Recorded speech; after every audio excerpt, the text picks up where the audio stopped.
বিদেশের বাড়িতে নিজেদের ঘরের রেনোভেশনের জন্য কিংবা ঘরের ভেতরে যে কোনো কিছু মেরামত করার জন্য আমরা নিজেরাই পেন্টার বা নিজেরাই ওয়ার্কার। প্রাইভেট ভাবে ভাড়া করে আনা লেবারকে বাসার যে কোনো কাজের জন্য পে করতে হয় মোটা অঙ্কের টাকা। তাই ম্যাক্সিমামই সবাই দেখা যায় নিজেদের বাসার কাজগুলো বা মেরামত করার দরকার যেগুলো সম্ভব হলে নিজেরাই করে থাকে। এই সপ্তাহের উইকেন্ডে আমরা চলে এসেছি রোমের শান্তশৈলী ওভি সুপার স্টোরে। চলেন আপনাদেরও ঘুরে দেখাই কি কি আছে এর মধ্যে। ঢুকেই দেখতে পেলাম ডেকোরেশনের জন্য সুন্দর সুন্দর জিনিস, আরো রয়েছে বিভিন্ন কালারের বিভিন্ন কালেকশনের পর্দা। এগুলো সবই হাই কোয়ালিটির পর্দা, তাই দামগুলোও সেরকম বেশি। সামনে যেহেতু শীত চলে আসছে, তাই বিভিন্ন স্টোরগুলোতে এই ধরনের পাতলা কম্বলগুলো উঠিয়েছে।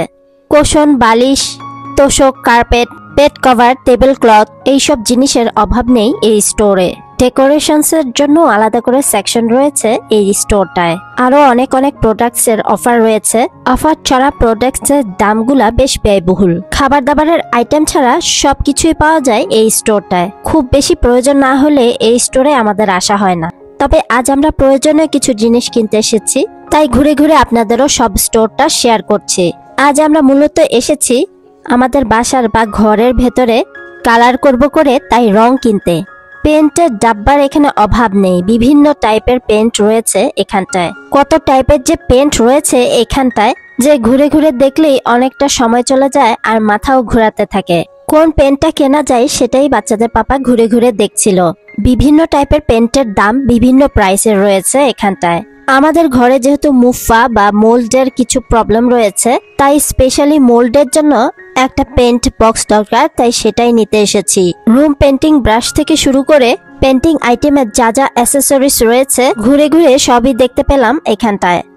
ওয়ালে টাইলসের জন্য বিভিন্ন রকম টাইলস দেখতে পেলাম এখানটায়। মোট কথা বার্নিশ করার জন্য যা যা প্রয়োজন সব অ্যাসেসরিজই রয়েছিল এখানটায়। চলেন সামনে যাই, আরো ঘুরে ঘুরে দেখাই কি কি আছে এই স্টোরে।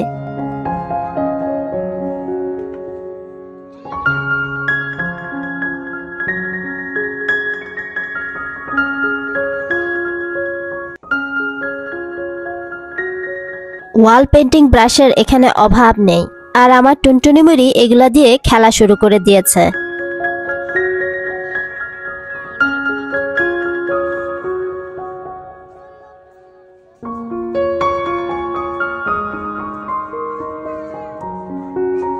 ঘরের আসবাবপত্র কিংবা ফার্নিচার রয়েছে এখানটায়। এই আলমিরাগুলো সবই প্লাস্টিকের, কিচেন অথবা টয়লেট অ্যাসেসরিজ রাখার জন্য একদম পারফেক্ট। প্লাস্টিকের একটা ট্রাঙ্কও দেখতে পেলাম এখানটায়। আরো ঘুরে ঘুরে দেখতে দেখতে হঠাৎ করে সামনে দেখতে পেলাম ঠিক আমাদের দেশীয় মাটির কলসির মতন পাত্র, তবে এটা কোনো রান্না করার পাতিল না, ফুলের গাছ লাগানোর জন্য মাটির পাত্র কিংবা ভাস। দেখে বেশ ভালোই লাগছিল, দেশীয় একটা ভাইব আসছিল, তবে এটার ওয়েট অনেক বেশি ছিল। এখন চলে এলাম নার্সারি সেকশনে। মা মেয়ে মিলে এখন এখানে যত রকম প্ল্যান্ট গুলা রয়েছে সেগুলা ঘুরে ঘুরে দেখছিলাম। ফুল গাছ কিংবা যে কোনো গাছের প্রতি আলাদা রকম একটা ফ্যাসিনেশন কাজ করে। যদিও আমার বাসায় এইসব প্ল্যান্ট রাখার মতন কোনো জায়গা নেই, তবে এই প্ল্যান্টগুলো আসলেই দেখতে খুবই সুন্দর আর দেখতে খুবই ভালো লাগে। এই প্ল্যান্টগুলোর এক একটার দাম ছিল 24 থেকে 25 ইউরোর মতন। একটু ছোট সাইজের টবের যেই প্ল্যান্টগুলো ছিল সেগুলো আবার দাম অনেকটা কম। এই পাশটা ছিল পুরো সবুজ আর সবুজের সমাহার। কত কত রকমের যে সবুজ প্ল্যান্ট রয়েছে এখানে সেটা না হয় হিসাব নাই করলাম। এই গ্রিন জেব্রা প্ল্যান্টটা খুব বেশি ভালো লেগেছে আমার। চলেন তাহলে সামনের দিকে যাওয়া যাক, কি কি ফুল গাছ আছে সেগুলো একটু দেখি। সামনে গিয়েই দেখতে পারলাম গোলাপি রঙের এই ফুল গাছটা। এই ফুল গাছের টবের দাম ছিল 5 ইউরো। ঘ্রাণ না থাকলেও দেখতে বেশ সুন্দর লাগছিল। আরো অনেক অনেক সুন্দর সুন্দর ফুল দেখতে পারলাম এখানটায়। গোলাপ ফুলও ছিল এখানটায়। কত শত কালেকশনস যে রেখেছে এখানটায়, যে কোনটা রেখে কোনটা দেখবো। এই ফুল গাছটা দেখে অনেক বেশি অ্যাট্রাকটিভ লাগছিল। একদম ছোট ছোট ফুলগুলো কিন্তু টবে একদম ফুটে রয়েছে।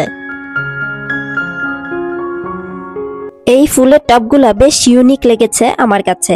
এই পাশটায় সবই কাচের জারে রাখা এই প্ল্যান্টগুলো, তবে এই জারগুলো বেশ এক্সপেন্সিভ। প্রায় দেখলাম প্রত্যেকটাই 34 ইউরো থেকে শুরু করে 30 ইউরোর মধ্যে।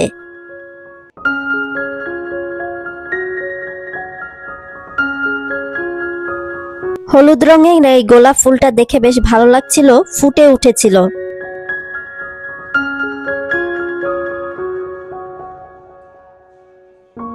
এই সাইডটা এসে দেখলাম সবই ক্যাকটাস টাইপের প্ল্যান্ট, মানে সব কয়টার মধ্যে কাটা আছে এমন প্ল্যান্ট। কাটাওয়ালা প্ল্যান্ট যা যা ছিল সবই রয়েছিল এখানটায়। মোট কথা ক্যাকটাস প্ল্যান্টের সমাহার এখানে। আর এই সাইডটা রয়েছে মানি প্ল্যান্টের সমাহার। ঝুলিয়ে রাখা মানি প্ল্যান্টের গাছগুলো দেখতে সবচেয়ে বেশি ভালো লাগে।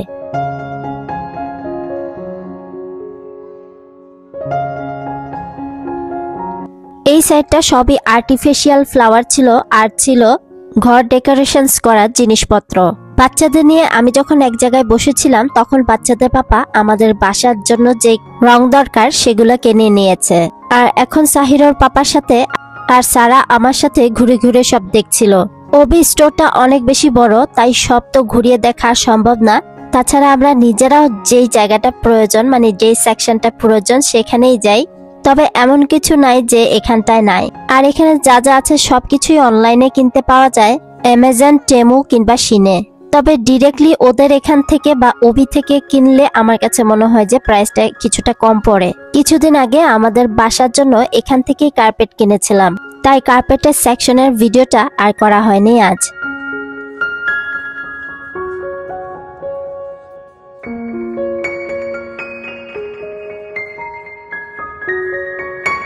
এই সাইটের সেকশনটায় সবই ইলেকট্রনিক জিনিস রাখা হয়েছে। তো আমাদের কেনাকাটা প্রায় শেষ, এবার পে করার পালা। পে করে স্টোর থেকে বেরিয়ে পড়ব। বাচ্চাদের পাপার হাতে যে রঙের কৌটাটা, এটার দাম পড়েছে 15 ইউরো। আর পেন্টিং ব্রাশটাও নিয়েছিল 12 থেকে 15 ইউরোর মতন। আমরা যদি এখন কোনো পেন্টার হায়ার করি, বাঙালি পেন্টারকে দিতে হবে 100 ইউরো, আর ইতালিয়ান পেন্টার হায়ার করে 200 থেকে 300 ইউরোর মতো দিতে হবে। তাই বিদেশের বাড়িতে আমরা নিজেদের বাড়িতে আমরা নিজেরাই পেন্টার। আমরা এখন বেরিয়ে পড়লাম ওবি স্টোর থেকে। বাইরে এসে আরো অনেক জিনিস দেখতে পেলাম, যেমন ছোট ছোট সাদা পাথর যেগুলো কেনা ফ্লোরে বা নিচে মাটির উপরে বিছিয়ে দেওয়ার জন্য। বারবিকিউর বক্সগুলো সবসময় এখানে দেখি আমরা, তবে প্রাইসগুলো বেশ হাই। আর এই বারবিকিউ বক্সগুলো সবই সিমেন্ট পাথরের তৈরি। ওবি মার্কেটের আমাদের যা যা প্রয়োজন ছিল সেই কাজটা শেষ করেছি। ওবির পাশেই ইপেরকুপ শপিং মল, যেহেতু এই জায়গায় এসেছি তাই ভাবলাম যে শপিং মলটা একটু ঢুন্না দিয়ে আসি। ইপেরকুপে পেপকো যেই শপটা রয়েছে সেখানে সবসময় দেখা যায় কিছু না কিছু অফার থেকেই থাকে, আর বেশ রিজনেবল প্রাইসে বাচ্চাদের জামা কাপড়গুলো পাওয়া যায় সেখানে।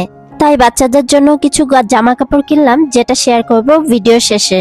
সবার কাছে একটা রিকোয়েস্ট, যারা যারা আমার বিজনেস পেজটা ফলো করেননি সবাই আমার বিজনেস পেজটা চেক আউট করতে ভুলবেন না। সব রিজনেবল প্রাইসে পেয়ে যাচ্ছেন সব কালেকশনস গুলো। বাড়ি ফেরার জন্য আমরা বাসের জন্য অপেক্ষা করছি। আমরা তাহলে এখন বাড়ি ফিরে যাই, আর আপনাদের সাথে দেখা হবে নেক্সট ব্লগে। সেই পর্যন্ত সবাই ভালো, সুস্থ আর নিরাপদে থাকবেন। আমার এই ছোট্ট পরিবারটার জন্য দোয়া করবেন। দেখা হবে নেক্সট ব্লগে। টিল দেন, আল্লাহ হাফেজ, আসসালামু আলাইকুম, থ্যাংকস ফর ওয়াচিং।